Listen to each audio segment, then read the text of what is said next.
Hey, welcome everybody. This is John Paul Mendoza. This is It's a Paul World. We have a very special guest today. In fact, he is going to talk about some very interesting topics. I think they're interesting topics, especially if you're worried about your wealth and where the economy is going and all those. And hopefully he'll answer that and many more. And welcome in Antony Davies. Davies? Did I say it right? Davies, yes. Davies. Yes. Antony Davies. Antony, welcome to Thank you for having me. Excellent. So tell us a little bit about who you are and what you do and all that, because you may not be a household word yet, but we're going to try to help that along. Yeah, I'm a professor of economics at Duquesne University in Pittsburgh, and I co-host the podcast Words and Numbers, and have recently written a book, Cooperation and Coercion: How Busybodies Became Busy Bullies and What That Means for Economics and Politics. Antony, since you are in the university system, how much pressure do you get from the academic world for your beliefs and your ideas? Surprisingly little, but I count myself as an exception to the rule. Duquesne is a Catholic university, and Catholic universities tend to err on the side of pursuing truth wherever it leads. So although I'll have faculty who will look askance at me, generally speaking, I haven't had any problems. But unfortunately, I'm an exception, not the rule. So let's talk about your new book that is out, and we'll have it at FreedomFest, I assume. So when people want to clamor for it after this, talk about the book and its genesis. Well, I co-authored this with my colleague James Harrigan, who's a political scientist, and we wanted to write a book that was about government bad and markets good, and so we talk about this cooperation and coercion, and we start off by saying, look, anytime humans get together to do anything as a group, we organize ourselves in one of two ways: either cooperatively, we come together voluntarily, or coercively, somebody says this is what you're going to do, and you do it. And as the book progressed, it wasn't working. We get to the last chapter and things just aren't fitting together. And we realized this is not a story about coercion bad and cooperation good. Rather, it's a story of humans have these two tools in front of them: cooperation and coercion. Sometimes, not all the time, in fact, very little of the time, but sometimes coercion is the right tool. Cooperation generally is the right tool. And so the key to a healthy society is knowing which approach to bring to which type of problem.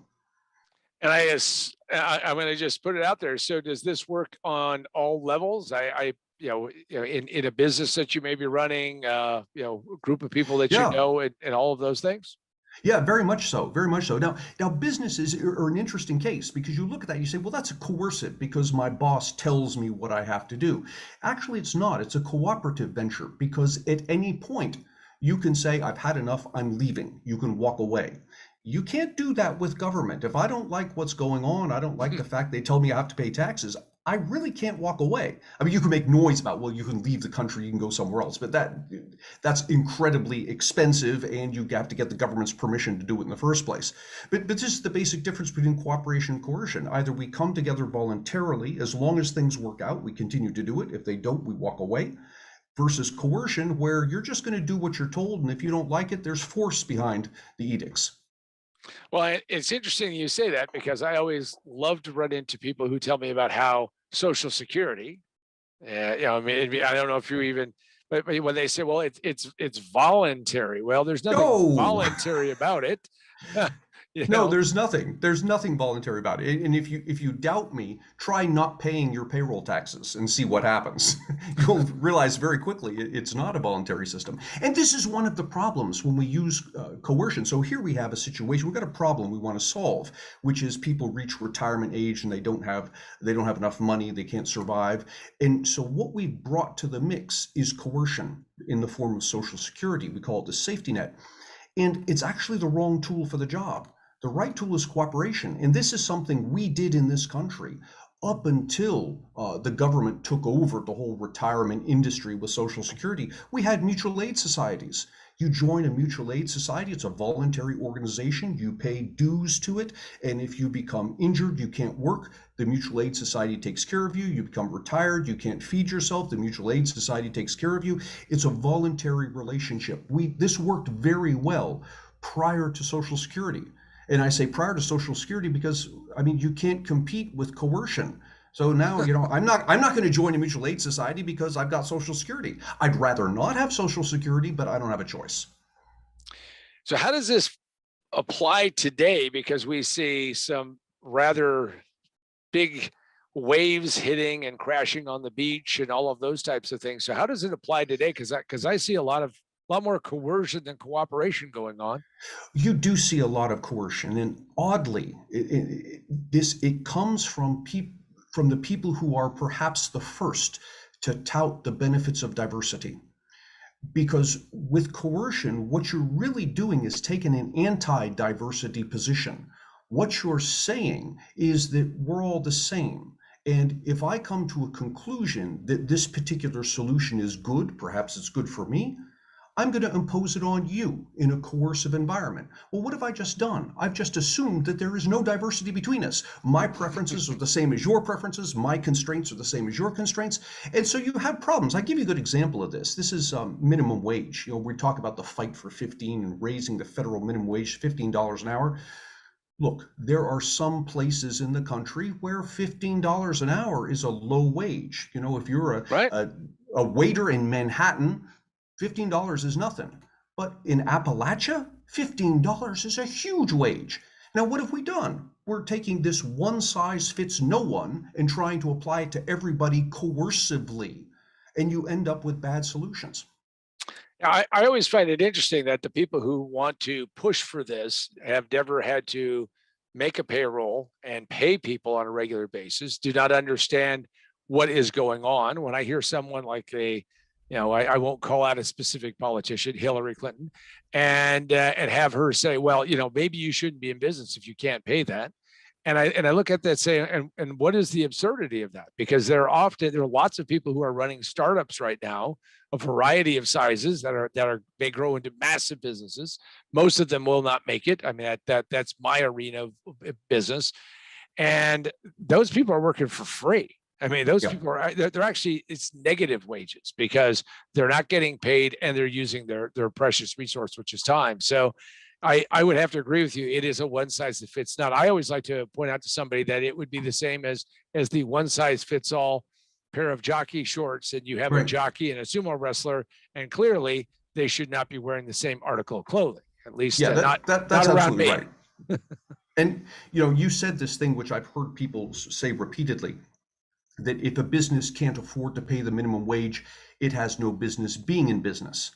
Well, hang on a second, because a worker is really a business. A worker is someone who sells his labor to a customer. We call that customer an employer, but that's really what a worker is. It's a person selling his labor. Now, if you're going to take the position that a business that can't afford to pay its workers minimum wage shouldn't be in business, then by symmetry, a worker who can't manage to get an employer to pay him a living wage shouldn't be working at all. Now, if the argument fits on one side, it should fit on the other. Now, of course, nobody wants to make that second argument, but that's precisely the point. I think we go off the rails here when we think, and this error goes all the way back to Karl Marx and probably even further back. We imagine that capital, buildings, land, machinery, entrepreneurship just falls out of the sky. Right. The business owner's got to be compensated for that sort of thing. And you can look at a business and you can see a business earning a profit, and what do? We point to this guy and say, he's making a profit, this is bad, we should take some of it. And then when times are bad, this guy's earning a loss, and we say, well, if you can't afford to pay the minimum wage, you should be out of business. And we're forgetting the fact that the business owner has invested his time, his energy, his money, his livelihood in building up this business, and takes a tremendous amount of risk doing that. None of that shows up on the employee's radar. If I don't like this job, I can just tomorrow go somewhere else. The business owner can't do that. One of the things I've always pushed back on, and I know that this is, you talk about almost a level of Cervantes and tipping at windmills, but I would love to see where they actually give every every resident in the United States, every citizen gets a tax bill at the end of the year. There is no number at the bottom they have to pay because they've already paid it, but it shows all of the tax that has been paid. And the example that I would use is, I don't want to just keep us stuck in the Social Security group, but that the whole point of I can't imagine how many people do not understand that they're only paying half of their Social Security because the other half is paid by your employer. And I run into people all the time who went, "Oh, I never knew that." Well, go start a business and you find out that you're paying the self-employment tax. You're paying all of the other taxes. So I don't know if Antony, you could support that, but I would love to have that tax bill show up every year, or maybe just before election time. Oh, So we yeah, see no, how much it's going to cost you. yeah, I'm with you. In fact, I'd go one step further, and that is do away with tax withholding entirely, so that on April 15th, everybody's got to write a check to the federal government. Our government would shrink by 30% overnight if that were the case. But we're not aware of how much we're paying because it's taken out before we ever see our paycheck. Right. And what once gone, you never know what happens. And there you go. Well, Yeah. let's talk about something that's not controversial at all. We seem to have, and we used to call it the printing press. There's no printing presses anymore. We've now distilled it to an algorithm in an entry on a spreadsheet up in the cloud somewhere. But let's talk about the massive amount of money that's being printed, not only in the United States, but globally. And, Yeah. and what does that mean to an economist like you? It has to just be mind-boggling. This is something that I've been talking about literally for decades. And what we're seeing now is the most recent in a set of falling dominoes. And the dominoes began when the federal government just decided it's going to spend more on a regular basis than it brings in. We're going to run deficit after deficit after deficit. And we get to the point that we get trillion-dollar deficits, and now we're into multi-trillion-dollar deficits.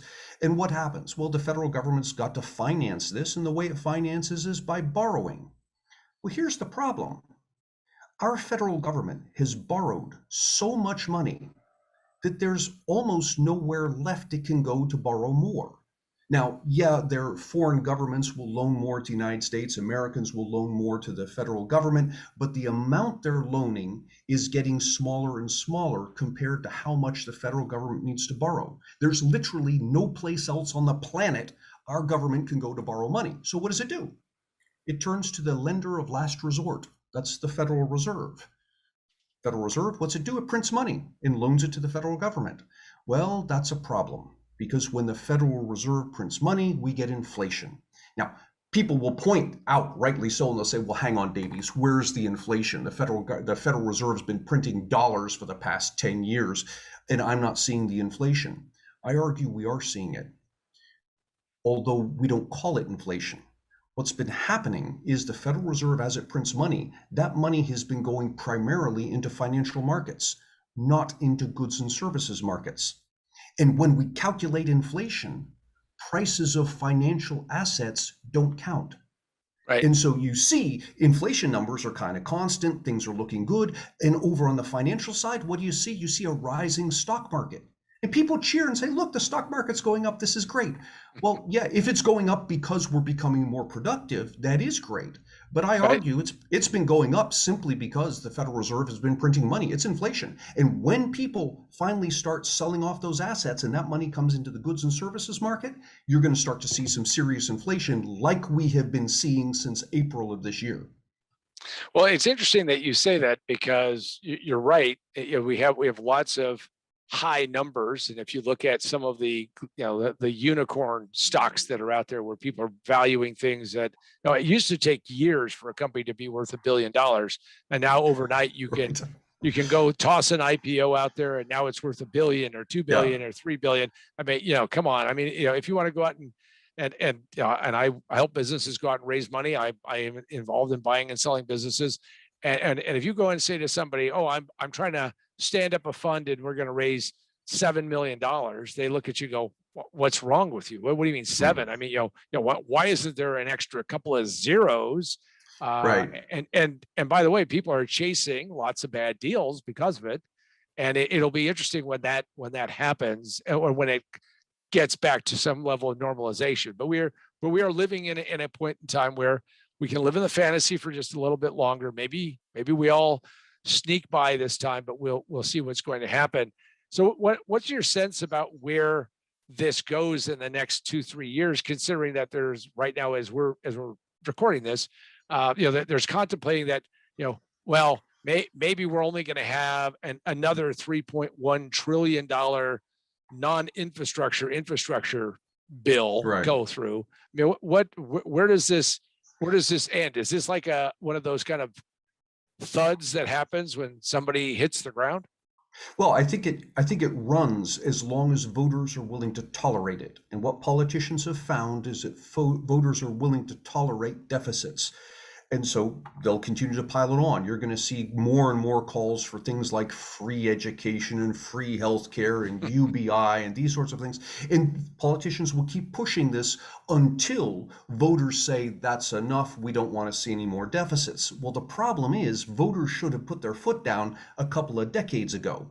They didn't. So what are we going to see?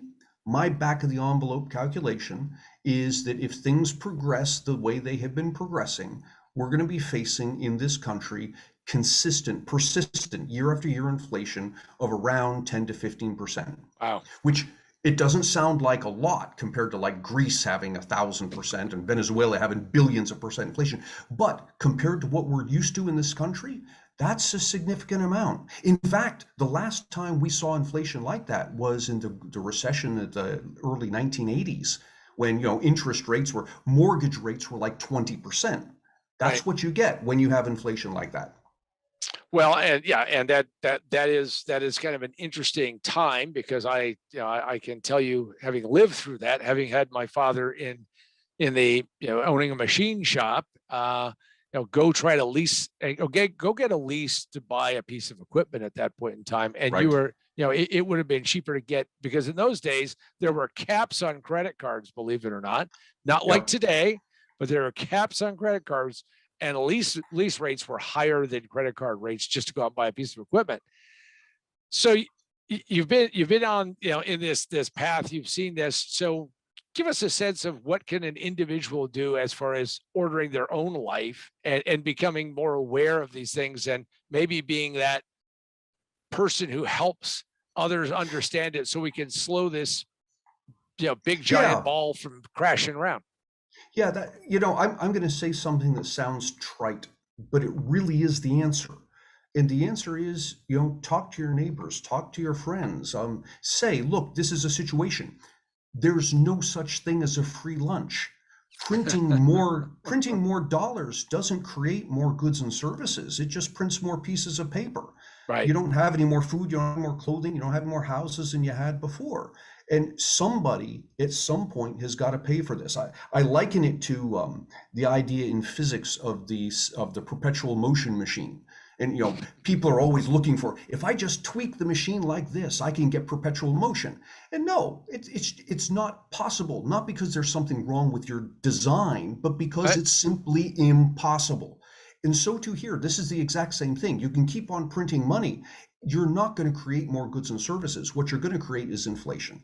And so helping other voters, helping your neighbor become aware of this, that when the politician says, elect me, I'll give you free college, it's not free. What he's doing is forcing somebody else to pay for it. And so too with UBI and free healthcare and anything else. Well, and the absurdity of free education, in my opinion, is that you have to have people who are motivated. They have to be ambitious. They have to actually do the work.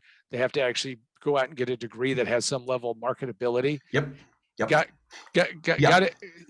So maybe you can touch upon that, because we've got a lot of what are called now sciences. And I can't do a great Bernie Sanders impersonation, so I'll leave it at that. But we have all these people who say they're scientists, and you look at them and you go, they're scientists like I'm an auto repair guy. Right. Yeah. Well, I think the thing to keep in mind is this: a college degree is either valuable or it isn't. If it's valuable, you'll be able to earn enough with that college degree to pay off the student loan. So you don't need free college. If it's not valuable, there's no point in producing this college major, because it's actually a waste of resources. So either way, there's not a compelling argument here for the government to step in and start funding higher education. Now, I can tell you what's actually going to happen.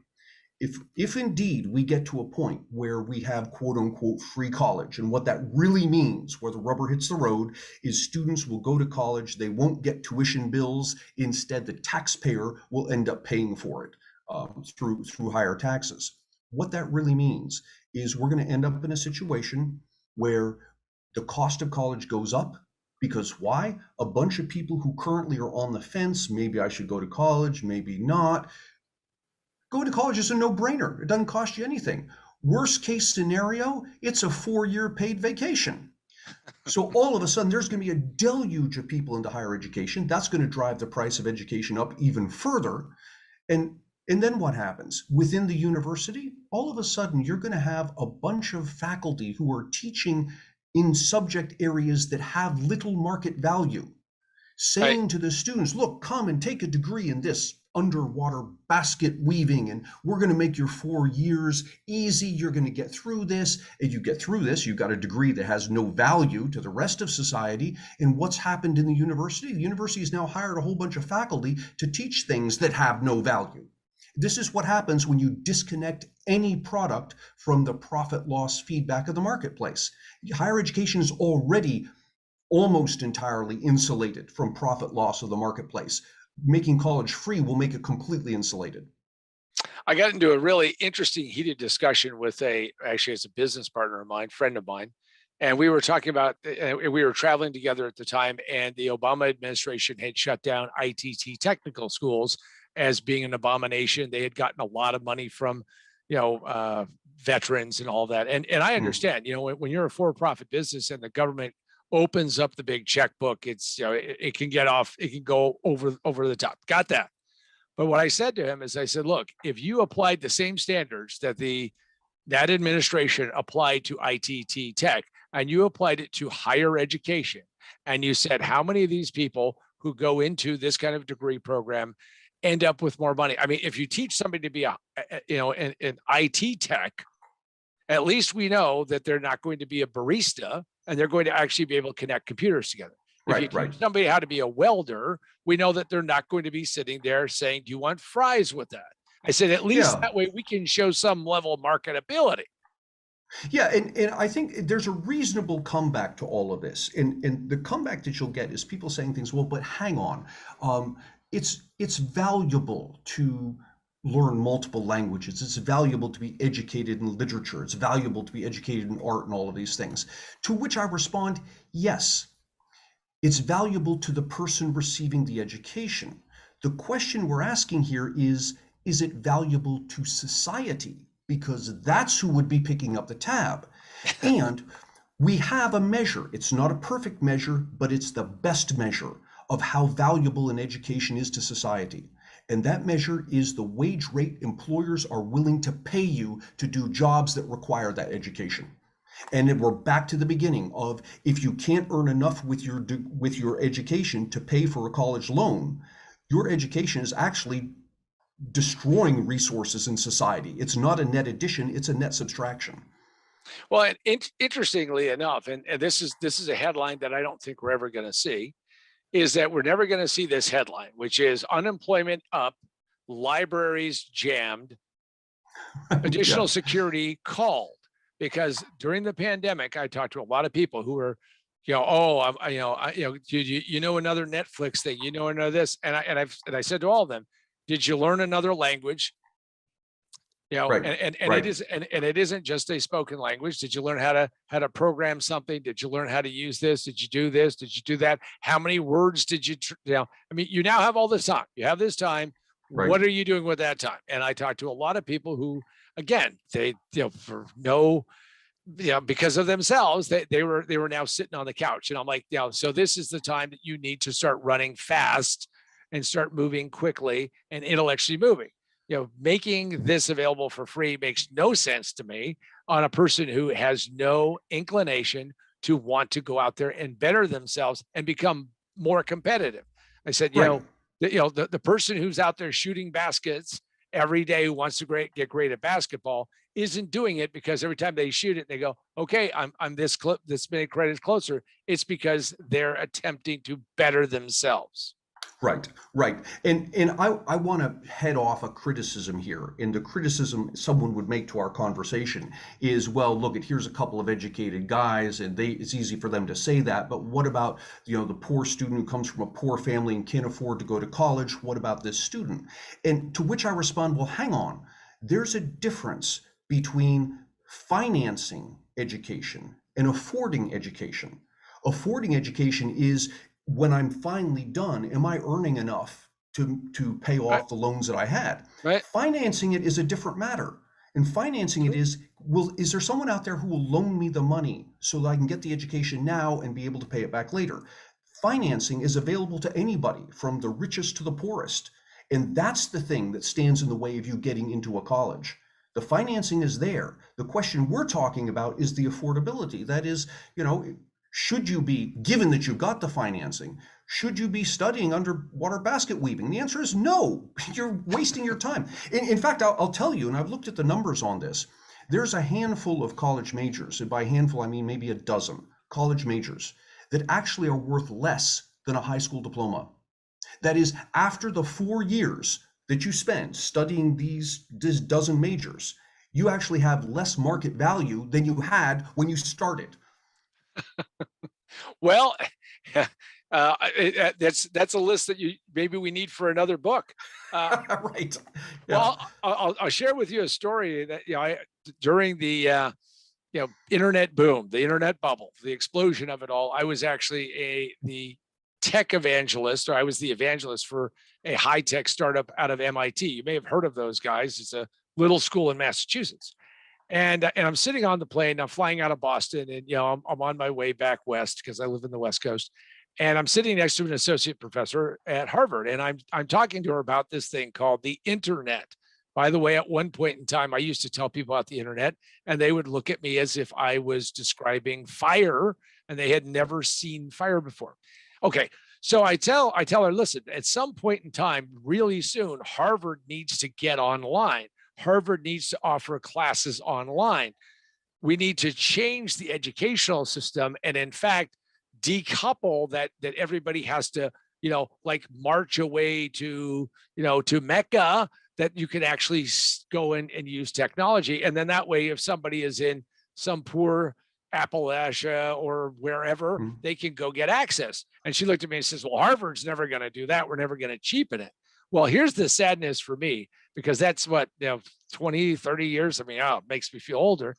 But what's really upsetting, and I want your insight on it, is that we haven't even gotten close to progressing that way. If you want to make it available to everybody, start first off, record everything, and then start finding ways to deliver that in a meaningful way that somebody watches the lectures, they are engaged, there's the forum, they actually have to do the work, and then they actually get tested. By the way, for you who are wondering why testing is such a scary thing, it's because you're always being tested. Okay, I'm going to take a breath because, Antony, I'd like you to talk about that, because we're not even close to that today. We're still building buildings.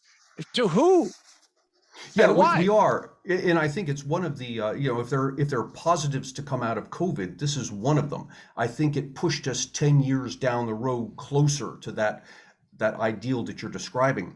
But part of the problem is these things you're describing already exist. Someone can go out and, with just YouTube in a browser, can learn everything you need to learn to have, my field's economics, to have an economics degree. Now, you don't get anybody saying, okay, well, you've completed an economics degree, but you could. I'm online, I have videos online and so forth, and I would be happy to set up a whole set of links and saying, look, you do all this stuff, you learn this stuff, and I'll even test you, and I'll sign off and say, yes, when you're done, you now have mastered everything that someone who has an economics degree would master. But here's the problem. The problem is, even my signature as a PhD isn't going to be counted as an accredited degree. And Right. here you bump up against the guild system. For that piece of paper to have value, you Yeah. have to be an accredited university. Yeah. And how do you get accredited? You find other universities to come and bless you and say, yes, you're accredited. But notice what's happened. You have to have the existing universities admit you into their guild before your degree is counted Right. as accredited. And of course, they have an incentive to prevent you from doing that. If I invested in buildings and libraries and tons of faculty, I could probably get accredited. If it's just me with my degree and the internet, and I'm going to give you some advice and give you a test, there's no way universities will accredit me. Why? Because I can deliver education on pennies on the dollar for what they're charging. They will not allow that.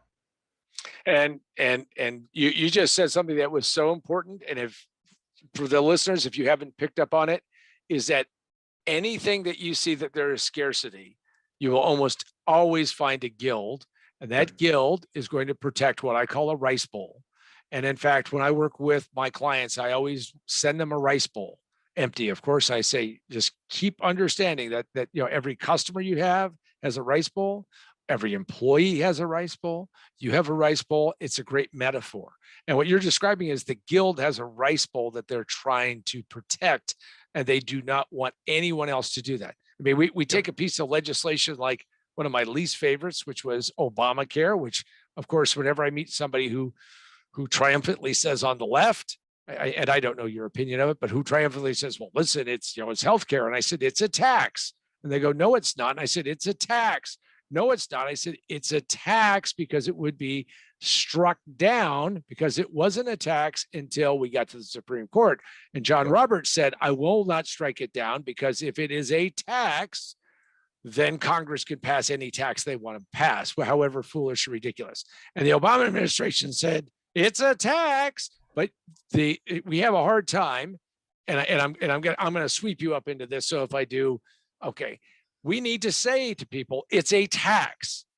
Now, what I said to people is, listen, if the administration really does want to lower the cost curve, here's what we do. Part of Obamacare, immigration reform. We're going to import 1 million new doctors a year for 5 years from around the globe.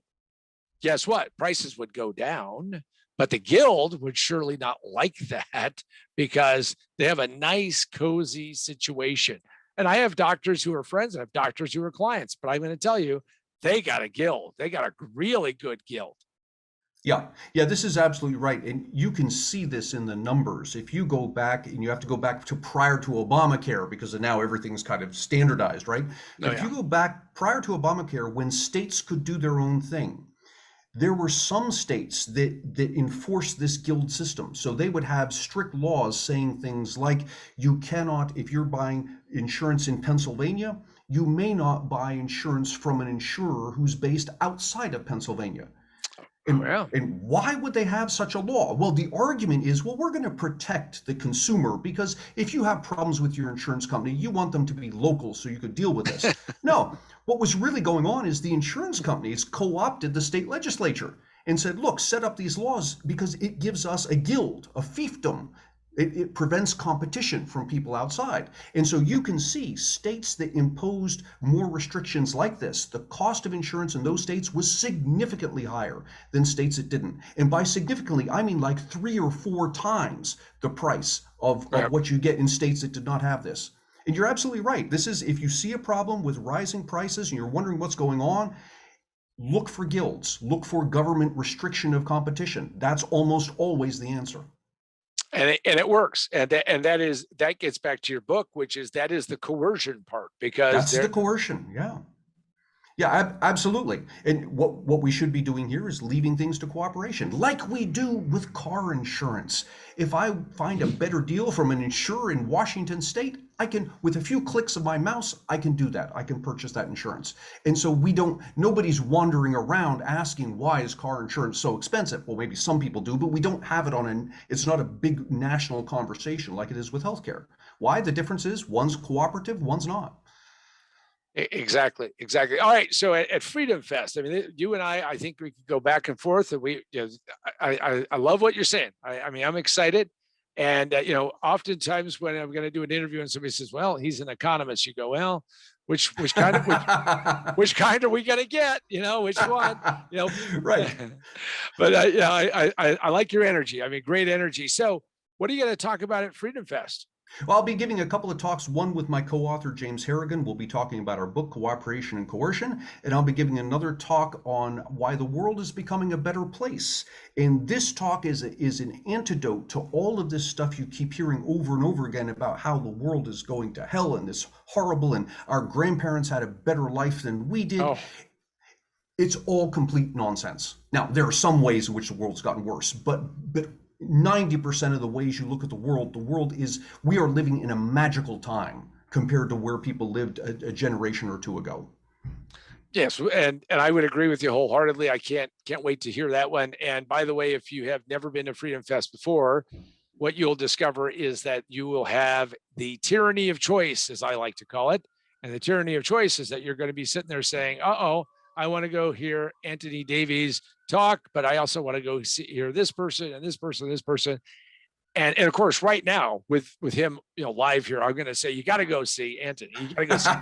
Absolutely, you should. Absolutely, you should. But what I'm also going to tell you is that if you have not considered buying the USB key that they will send you later with all of the sessions, then it is foolish not to do that, because this is great information. You're going to get more diversity of opinions and insights and discussion, and you'll see a lot of cooperation. You'll see a lot of, I would say a little bit of gentle arm twisting to try to get people's points across. But I would say you're going to see a lot more cooperation than anything else. Also, you're going to be there and have your book, I hope. We'll be there. We'll have our book, and I also have another book that will be there, Understanding Statistics, and I apologize for the title because it's a horrible title.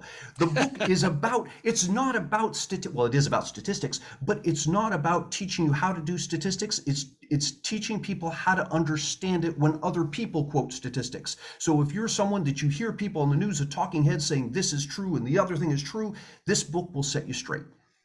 Well, and that maybe this is the antidote to my favorite book that I tell clients to pick up all the time, which is called Lie with Statistics by Hoff. And if you've never read that book, well, I'm not going to say that you shouldn't read Antony's book. You should read Antony's book. I have not had a chance to, and I do want to pick it up. But I'm going to tell you that How to Lie with Statistics, you will get shocked. And this is not a new book. This is a book that was written, I believe, in the 1950s. And you start looking at it and you go, ooh. That's how they're slipping one by me. Yeah. So to pair it up, I would say this book is better. My book is better titled "How to See Through the Lies." There you go. Well, and of course, to do that, I mean, so there's two ways to it. You can either get that book, or what we can do is we always have these available and ready. So that way you're ready. You've got those rose-colored glasses. You can always see that things are always getting better. But in fact, I agree with you that we are living in magical times, especially when you see how much access we have to information. I think that we have a tendency to take things like that for granted. COVID hit.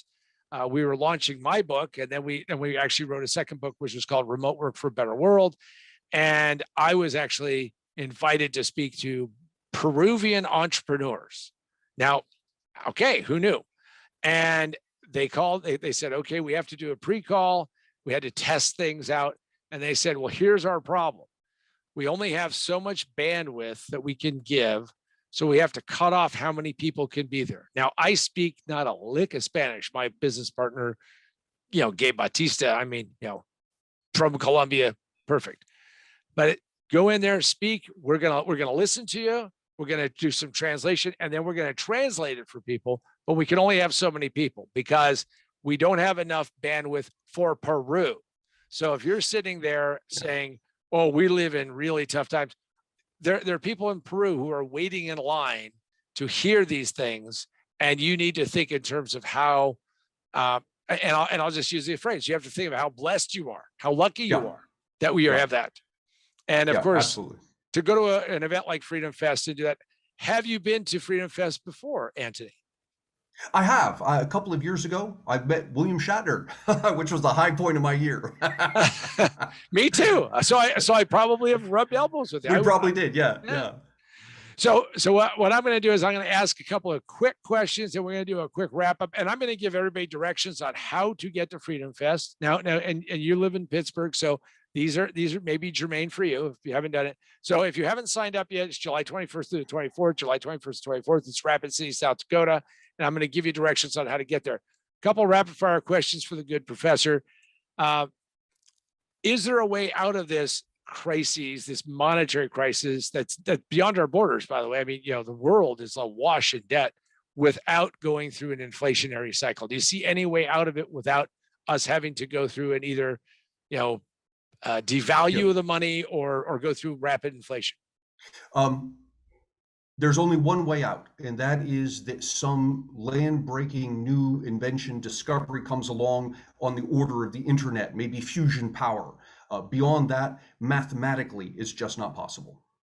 Okay, so and then when you look out to the future, though, and you've already touched on, because one of your talks is going to be about how wonderful the times are. Give me one or two things in your own experience that really exemplify why this is the best time that you could have ever lived. Oh, yeah, and this is the problem. You see, there are so many examples, we don't even notice them. We talk about, for example, the rising price of healthcare. If you don't like the price of healthcare, you can have 1970s healthcare, no problem. Just refuse every treatment, every drug that didn't exist after 1970. And you'll find nobody wants to do that. Why? Because although the price of healthcare has gone up, the quality has gone up way more. Even a poor person today can go into a drugstore and buy a cure for a disease for pennies, for dollars, that before even the richest Americans couldn't buy. That's how wealthy we have become. Well, so that's one example, and then give me one more, and then I'll give it directions. We'll wrap it up. One more example of how the world's becoming a better place. This conversation. I'm sitting here, in my home. Actually, I'm in a hotel talking to you, and you're in the other side of the planet, and we're doing it for basically the cost of the electricity, a few pennies. When I was a kid, this phone call would have cost tens of thousands of dollars. Literally, pretty much every single American, by every single, I mean like 95% plus, can pick up their phone and call video someone anywhere on the planet at a cost that the billionaires of the 1970s could not afford. Excellent example. All right, so here's how you get to Freedom Fest if you don't know already. All right, so here's what you do. If you live in the United States, you locate Interstate 90. If you do not know how to locate Interstate 90 and you don't know the interstate highway system, go back to your fourth grade teacher and demand a refund. Once you find Interstate 90, determine, are you east or west of Rapid City, South Dakota? And if you are east, head west until you get the wide spot in the road before Mount Rushmore. 78,000 people call that home, and it's called Rapid City, South Dakota. And there's going to be a whole bunch of us right there. If you are west, because I don't want to leave you out, just in case you need that feedback, head east until you go past Mount Rushmore, and then you get to Rapid City. And that's how you do that. Any last words before I let you go? Well, I look forward to seeing whoever's out there at Freedom Fest. And just by all means, if you see me, come up and shake my hand and say hello. Excellent. And with that, this is John Paul Mendoza for It's a Paul World, and our guest today, our special guest today, and very good sport, Antony Davies. And he is going to be talking about not only his new book, but he has his other book. And if you have any interest in figuring out how to get through this next crisis, you're going to want to listen and understand what he's talking about.